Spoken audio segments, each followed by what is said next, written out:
Herkese merhabalar. Bugün imza kişiliği yansıtırma üzerine konuşacağız. Bu dersi çekmek benim için hayli zor oldu çünkü nereden başlayacağımı bilemedim.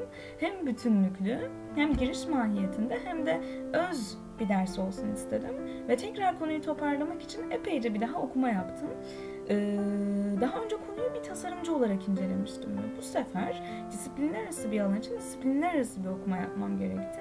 Ve yalnızca bu soruya yanıt aradığımız 5-6 dakikalık bir ders oluşturdum.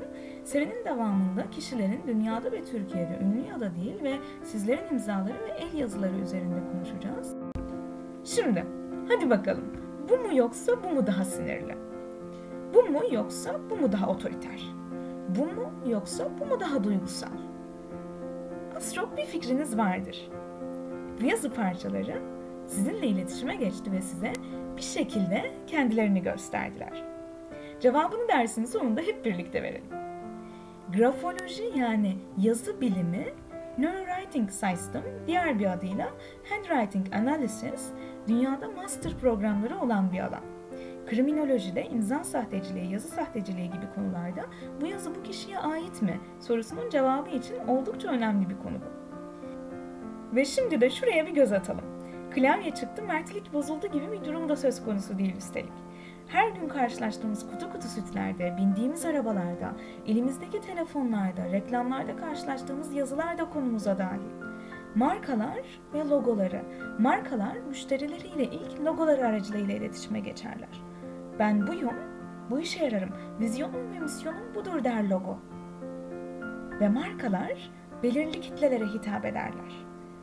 Buna göre renk, şekil, biçim, yazı tipi belirlenir. Bu yüzden Ülker'in kullandığı yazı tipiyle Penti'nin kullandığı yazı tipi, Mercedes'in kullandığı yazı tipiyle Volkswagen'in kullandığı yazı tipi aynı değildir. İmza, el yazısıyla oluşturulur ve bize markaların kişiliğini yansıtan tipleştirilmiş yazı karakterlerinden yani yazı fontlarından çok daha fazla ipucu verir.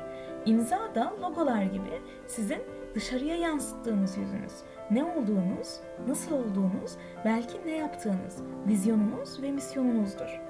İmzanız siz olmayabilir, yani sizi yansıtmayabilir. İmza sizin kendinizi yansıtmak istediğiniz tarafınızdır zaten.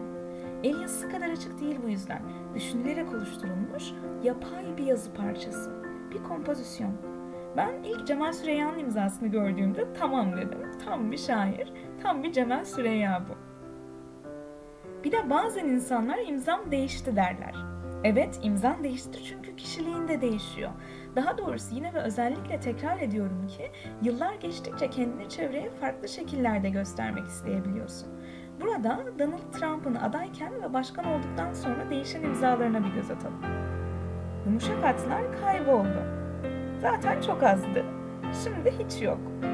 D, T ve P harflerine bir bakın.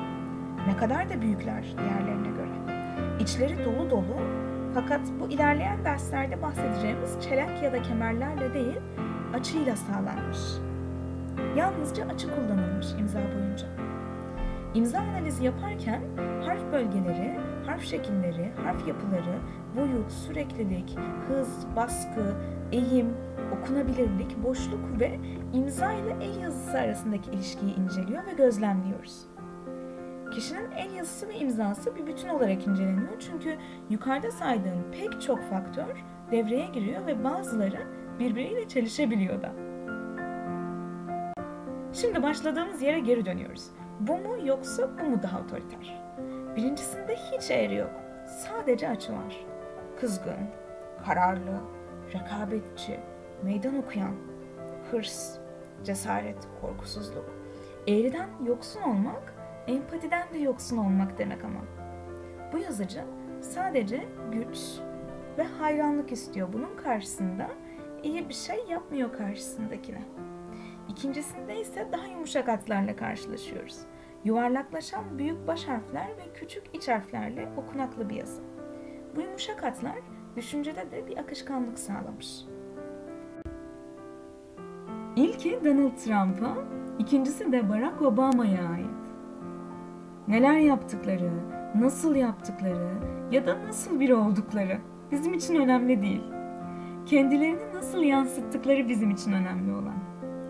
Ve kendilerini nasıl yansıttıklarına bir bakın. Aslında medyada biz tamamen onların imzalarını görmemiş miyiz?